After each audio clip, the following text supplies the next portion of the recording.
Hands-on demonstration on data processing and data management. Format cells. So, since naalam natin yung mga tawag, we'll go now to the skills review. So, refresher po muna tayo. Kung naalala pa natin yung mga functions ni Excel. So, we go to skills review worksheet. Yan, click po natin yung skills review sa baba. Pag na-click na po natin, we go to B1, B4. So, i-check po muna natin yung first skill na kailangan natin gawin. So, may instruction po siya. So, we have the skill column instruction. Then, what this does, so in-explain kung ano yung pinapagawa or ano yung instruction sa atin. Then, gagawin na po natin siya sa data.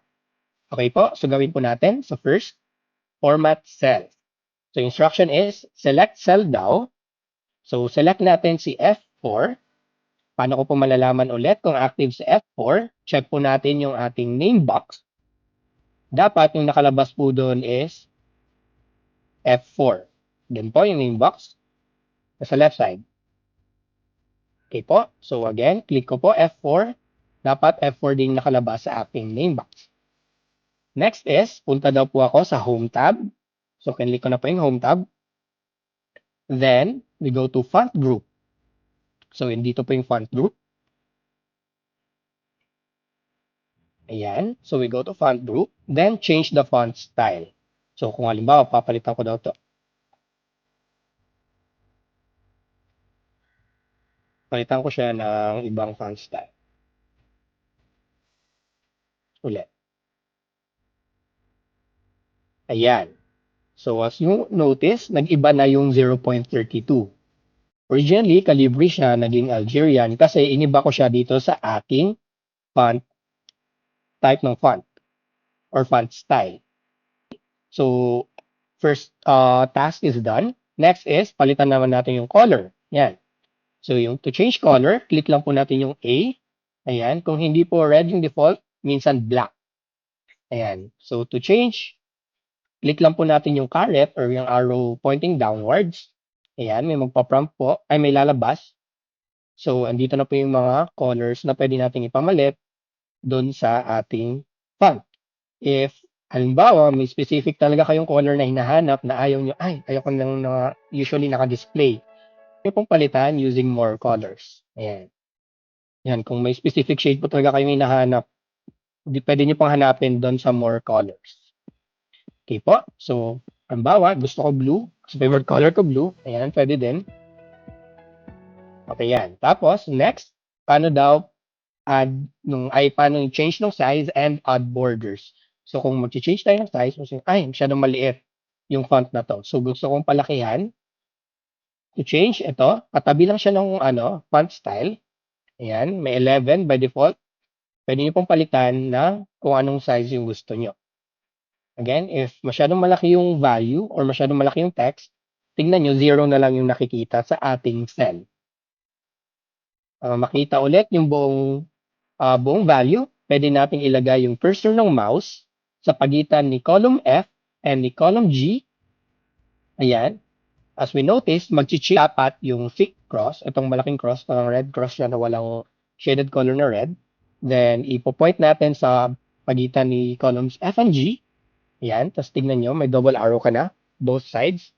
Then, once we double-click, ayan, automatic, i-display niya yung hidden value or yung buong value ng cell na yon. If ayaw nyo naman po ng ganon, ayan, pwede nyo pong i-drag manually. Ayan, adjust nyo na lang.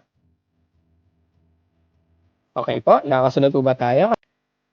Again po, this is the refresh sa mga hindi nakalimutan na po yung mga basics ng Excel.